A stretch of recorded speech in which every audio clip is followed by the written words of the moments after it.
بسم الله الرحمن الرحيم. الحمد لله والصلاة والسلام على رسول الله. اما بعد، برادر سؤال نموده اند از مسئله عدل نمودن در بین فرزندان. بله برادران و خواهران عزیزم، عدل کردن در بین فرزندان از نظری محبت باشد یا که از نظری احترام باشد یا که از نظری تقسیم کردن چیزی از هدیه ها و یا یک مال و اموال باشد، عدل نمودن واجب است. بارک الله فیکم. پس زمانی که یک پدر یک فرزند خودش را خاص می داند و به این فرزندش چیزهایی را می دهد که به دیگر فرزندهایش نمی دهد، به یک فرزند احترام قائل است، به دیگران احترام قائل نیست، این البته این عملش گناه است و این البته ناعدالتی هست و نادیده گرفتن دیگر فرزندان است. شریعت اسلام این عمل را حرام می کند و به هر یک پدر و مادر واجب می کند که حق همه فرزندان را برابر بجا آورند.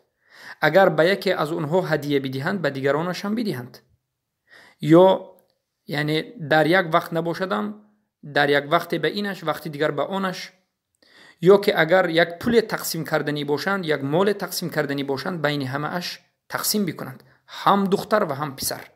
اما امروز افسوس است که در بین متاسفانه جامعه ما، جامعه که خودشون رو مسلمان میدانند، قدر و قیمتی سبحان الله دختران بینهایت پست است.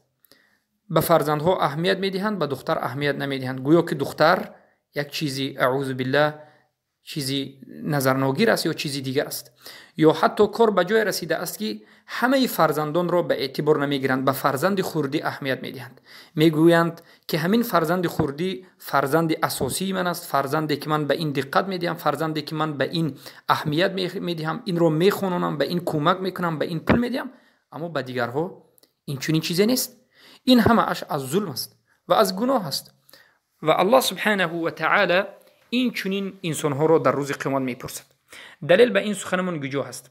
دلیل حدیثی صحیح است که از نعمان ابن بشیر روایت شده است که امام بخاری رحمه الله در صحیح بخاری با رقم 2586 و امام مسلم این چنین در صحیح مسلم روایت میکنند. حدیث النعمان ابن بشیر رضی الله عنه ان اباه اتى به الى رسول الله صلی الله علیه و سلم. نعمان ابن بشیر میگوید که پدرش نعمان ابن بشیر را گرفت و به نزد رسول اکرم صلی الله علیه و سلم آورد و گفت، پدر نعمان ابن بشیر به رسول الله گفت، اینی نحلت ابنی هذا غلاما، من به انمین پسرم نحلت کلمه عربی وهب است، یعنی یک قسم مالم را هدیه کردم، یعنی دادم، مال خودم را به این بخشیدم. فقال رسول الله صلی الله علیه و سلم، رسول الله گفتند، اکل ولدیک نحلت مثله، آیا به دیگر فرزندهایت هم، به باقی مانده به تمام فرزندهایت هم مثل همین فرزندت نعمان ابن بشیر، مثل نعمان ابن بشیر به دیگرهایش هم آیا مال دادی، تقسیم کردی، به اونها هم هیبه و هدیه دادی؟ پدر نعمان ابن بشیر گفت که لا، نه، تنها به نعمان ابن بشیر به همین پسرم یک مالی مخصوصی دادم، به دیگرها ندادم. رسول اکرم صلی الله علیه و سلم گفتند فرجعه، مال داده ات را از نعمان ابن بشیر گشته بگیر. سبحان الله. یعنی یک مال را بگویم در اینجا نحلت ابن غلاما، معناش این است که من به همین نعمان ابن بشیر پسرم غلامی را هدیه کردم. پدر نعمان ابن بشیر یک غلامش را به پسرش گفت که انمین غلام من از آن تو است، تمام به خودت گیر. و خواست که رسول اکرم صلی الله علیه و سلم به همین واقعه شاهد باشند. رسول الله صلی الله علیه و سلم سوال کردند، پیش از اینکه شاهد شدند سوال کردند. ببینید رسول الله دقت کردند و گفتند که آیا به دیگر فرزندهایت هم مثل نعمان ابن بشیر به اونها هم یک تا یک غلام دادی؟ به این یک غلام دادی، به دیگرها، به پسرت، به دخترت دادی؟ این مرد گفت نه، من ندادم، تنها به نعمان ابن بشیر یک غلام دادم. رسول الله گفتند گشته بگیر، این غلام داده رو گشته بگیر. پس علما میگند هر کسی که به یک فرزندش یک هدیه بدهد، به دیگرها ندهد، این رو گشته باید بگیرد یا که به همه اش برابر بدهد. سبحان الله. چلی که رسول الله گفتند فرجعه. و این چنین در روایت امام بخاری از حدیث عامر رضی الله عنهما دست که میگوید سمعت النعمان بن بشیر رضی الله عنهما و هو على المنبر یقول. من نعمان بن بشیر الله از هر دوشون راضی باشد، هم از نعمان هم از بشیر شنیدم که در بالای منبر میگفت اعطانی ابی عطیه فقالت عمرة بنت رواحه. یعنی میگفتند که نعمان بن بشیر به من پدرم یک هدیه داد، عطیه داد، اما مادرم عمره بنت رواحه گفت که من راضی نمیشوم تا همان وقتی که رسول الله صلی الله علیه و به این شاهد باشد. پس پدرم مرا گرفت به نزد رسول اکرم صلی الله علیه و سلم رفت و گفت که من به همین پسرم یک غلامی را دادم و زنم گفت، یعنی مادری نعمان ابن بشیر گفت که من راضی نمیشوم تا اینکه رسول الله به این شهادت بدهند. رسول الله صلی الله علیه و سوال کردند که آیا به دیگر فرزندهایت نیز همچنین هدیه کردی، عطیه دادی؟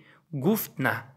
پس رسول الله گفتند فاتقوا الله، از الله بترس، وعدلوا بین اولادکم، بین فرزندایتون عدل را قرار بدهید، عدل را جاری بکنید، به همه فرزندایتون به یک چشم نظر بکنید. فرجع فرد عطیته. پس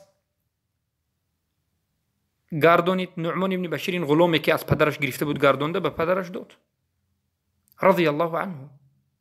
این حدیث هم امام بخاری روایت میکند و این چنین حدیثی دیگر که امام بخاری روایت میکند که رسول اکرم صلی الله علیه و در اینجا گفتند لا تشهدنی علی جور، مرا به این جور و به این ظلم شاهد قرار نده، مرا شاهد نده قرار. و این چنین در روایت مسلم در حدیثی دیگر اومده است. ببینید این چهارم حدیث که از روایت امام مسلم است که از نعمان ابن بشیر رضی الله عنه انطلق بی ابي يحملني الى رسول الله صلى الله عليه وسلم فقال يا رسول الله اشهد اني قد نحلت النعمان كذا وكذا من مالي. فقال اكل بنيك قد نحلت مثل ما نحلت النعمان؟ قال لا. قال فاشهد على هذا غيري. یعنی نعمان ابن بشیر میگن که پدرم مرا از دستم گرفت، به نزد رسول الله صلی الله علیه و برد و گفت که ای رسول الله شاهد باش که من یک مقداری از مالم رو به نعمان ابن بشیر دادم. رسول الله صلی الله علیه و سلم گفتند که ای بشیر، تو آیا تنها به نعمان دادی یا به دیگر فرزندهایت هم مثل نعمان دادی کمی از مالت؟ گفت نه، تنها به نعمان دادم. رسول الله صلی الله علیه و گفتند که مرا به این شهادت همراه نکن، من شاهد نمیشم، به غیر من دیگر را شاهد کن. پس بارک الله فیکم، از همین جاست که علما اختلاف کردن. مالک، شافعی، ابو حنیفه، مذهب مالک، شافعی، ابو حنیفه رحمهم الله میگویند که هر کسی که البته به یک فرزندش یک هدیه، یک عطیه، یک مال را داد به دیگرها نداد، این مکروه است و البته این گناه است، گناهگار می شود. اما اگر نگیرد، گشته نگیرد هم جایز است، درست، اما این کار را نکند، برای که این مخالف عدل است، این ظلم است، نادیده گرفتن حق دیگر فرزندان است، غمگین کردن اونها است. اما دیگر از علما مذهب احمد ابن حنبل و قتاده، عبدالله ابن مبارک و دیگر از علما نیز اوزاعی و ثوری و غیره میگن که این جایز نیست و حرام است. هر کسی که به یک فرزندش میدهد گناه به گناه واقع میشود، باید گشته بگیرد یا به همه اش بدهد. پس این حدیث ها یعنی خود به خود نامده است. این دلالت میکند که عدل در بین فرزندان واجب است. ابن قدامه رحمه الله در کتاب مغنی مجله 5 صفحه 387 میگویند یجب علی الانسان التسویه بین اولاده فی العطیه، برای انسان واجب است که بین فرزندانش برابری را قرار بدهد در حالت عطیه، یک چیزی را دادن، یک هدیه دادن یا چیزی را بخشیدن، باید همه فرزندانش را برابر بنگرد، یکیش را از دیگرش زیاد، یکیش را از دیگرش کم ننگرد. اذا لم يختص احدهم بمعنى به التفضیل، یعنی یکیش را از دیگرش افضل ندارد. فین خص بعضهم بعطیته، اگر یکی از فرزندانش را خاص در هدیه کردن و عطا دادن و یک چیز دادن بکند، یا که از بین فرزندانش یکی اش را افضل داند، او فضل بینهم فیها، پس اثم میکند، گناهگار میشد. و واجبت علیه التسویه باحد امرین.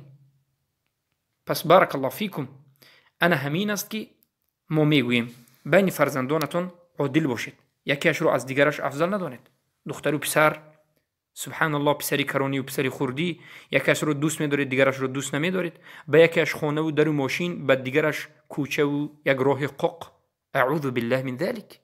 خصوصا این نظامی دنیوی، بگویم نظام کمونیستی و نظام رأسمالی و نظام‌های غیر شرعی امروز عرف و عادت‌های جاهلیت را به من شما آورده است، حتی در علم میراث، در تقسیم میراث. تا امروز ما چگونه میراث خود را تقسیم میکنیم؟ میراث یگانه این تقسیماتی که الله سبحانه و تعالی خودش تقسیم کرده است، در سوره نساء آمده است، 100% خودش تقسیم کرده است. الحمدلله امروز علم میراث هست، در مدینه منوره ما تعلیم گرفتیم، وجود دارد، اما در بین مسلمین وجود ندارد. قرآن را میخوانند گویا که علم میراث وجود ندارد. ملا است، ایشان است، میراث را مخالف حکم الله و رسولش تقسیم میکند. میگوید فرزند کلانی هیچ چیزی نمیگیرد، دخترها اصلا هیچ چیزی نمیگیرند، بیگانه، همه میراث، خانه و باغ و در و ماشین و باغ‌ها و تجارت، همش از آن فرزند خوردی. این تقسیم کنی میراث ناعدالتی است، ظلم است، این کفر است و این مخالف قرآن است. بارک الله فیکم. پس هم از جهت میراث، هم از جهت هدیه دادن، هم از جهت یک بخشیدن مال، از همه جهت ما باید عدل را ایجاد بکنیم. از جهت دادن یک چیزی را بخشیدن و هدیه کردن دختر و پسر برابر هستند، اما از جهت میراث البته حق فرزند، حق پسر از دختر برابر است. للذکر مثل حظ الانثیین. مرد دو برابری، پسر دو برابری دختر پول میگیرد یا مال میگیرد. در تقسیمات مثلا یک پدر وفات کرد، این پدری که این مردی که وفات کرد یک پسر داشت و یک دختر داشت. این مرد $10,000 پول داشت. پس یا که بگوییم $6,000 پول داشت. مرد وفات کرد، $6,000 پول داشت، فقط یک دختر و یک پسر داشت. پس این $6,000 پول رو 4,000 رو پسر میگیرد، 2,000 رو دختر میگیرد. این تقسیم الله هست. چرا، چگونه گشت معروف است، اما چرا این و آن مجادله لازم نیست. در علم میراث حق مرد بالا است. بارک الله فیکم. همین است که ما به شما رساندیم که این عدل در بین فرزندان است. بارک الله فیکم.